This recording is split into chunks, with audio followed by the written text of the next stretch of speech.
बड़ी खबर की तस्वीर में दिखाता हूं आपको। नेपाल के सरकारी इमारतों से लोगों को रेस्क्यू किया जा रहा है और सेना के हेलीकॉप्टर का इस्तेमाल इसमें किया जा रहा है। आगजनी हुई थी, आगजनी के बाद आप तस्वीर जरा देखिए। आगजनी हुई, आगजनी के बाद लोगों को बचाने के लिए सीधा ऊपर सेना का हेलीकॉप्टर किया गया। वहां से ये टोकरी नुमा स्ट्रक्चर नीचे फेंका गया और यहां से फिर लोगों को अपलिफ्ट करके, एयरलिफ्ट करके उनको रेस्क्यू किया जा रहा है। ये काठमांडू की तस्वीरें हैं और ऐसी सैकड़ों इमारतें हैं, ऐसी कई इमारतें हैं जहां से सरकारी कर्मचारियों का इस तरीके से रेस्क्यू किया जा रहा है।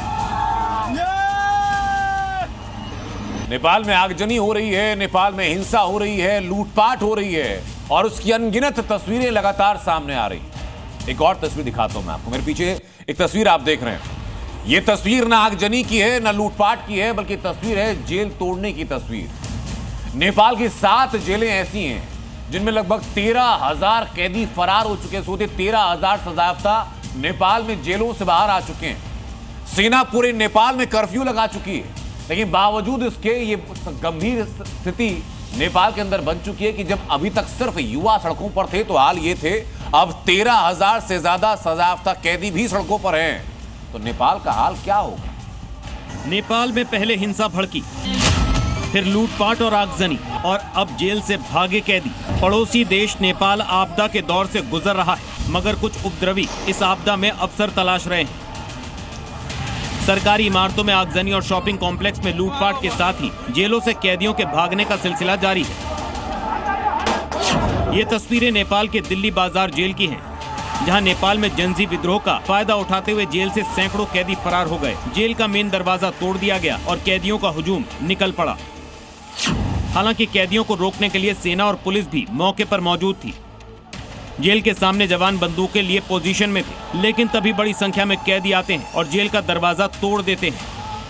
सेना और पुलिस कैदियों को रोकने की कोशिश करती है, लेकिन कई कैदी फरार होने में कामयाब हो जाते हैं। बाद में सेना बाकी कैदियों को रोककर वापस जेल भेजने की कोशिश करती है। ये हाल नेपाल की लगभग हर जेल का है, जहां तख्ता पलट के बाद जेल से कैदी फरार हो रहे हैं। आंदोलन की आड़ में लगभग 13 जेलों से 6,000 से ज्यादा कैदी जेल तोड़कर फरार हो गए। ये पहली बार है जब नेपाल जेल ब्रेक किया गया है। इसमें ललितपुर के नखो जेल से लेकर के दिल्ली बाजार के जेल तक से कैदी सब भाग गए और हालात ये हुए कि ये कैदी नेपाल आर्मी तक से भिड़ गए और अपने घर जाने की जिद पर अड़ गए। चिंता की बात यह है कि इन जेलों से फरार कैदी हिंदुस्तान में घुसने की कोशिश कर रहे हैं। एसएसबी ने जेल से भागे 5 कैदियों को गिरफ्तार किया। इन कैदियों को भारत नेपाल सीमा से पकड़ा गया। पकड़े गए कैदियों में 5 लखीमपुर और 1 बहराइच का है। खबर है कि देर रात कुछ और कैदियों को भी पकड़ा गया है। जाहिर है नेपाल में अराजक हालात के बीच बॉर्डर पर घुसपैठ की कोशिशों ने भारत की चिंता बढ़ा दी है। लिहाजा सीमा पर सिक्योरिटी बढ़ा दी गई ताकि ऐसी किसी भी हरकत को नाकाम किया जा सके। ब्यूरो रिपोर्ट, जी मीडिया। अब मैं आपको आंकड़े बताता हूं जो नेपाल की जेलों से भागे हुए कैदियों के हैं। आप देखिए कि जेल से कितने कैदी भागे हैं और किस किस जेल से कितने कैदी फरार हुए हैं। पहला आंकड़ा देखिए, जो पहली जेल ब्रेक की गई ललितपुर जेल से 1200 कैदी फरार हुए। उसके बाद दूसरी जेल सुनसरी जेल से लगभग 1575 कैदी फरार होते हैं। चितवन जेल से 700 कैदी फरार हुए। कंचनपुर जेल से 450 कैदी, केलाड़ी जेल से 612 कैदी, जलेश्वर जेल से 576 कैदी, उसके अलावा कास्की जेल, डांग जेल, गौर जेल मिलाकर के लगभग 1000 कैदी, बजांग जेल से 65 कैदी फरार हुए। अभी तक का जो आंकड़ा है वो आंकड़ा बताता है कि 13 जेलों से कुल 6,000 से ज्यादा कैदी फरार हो चुके।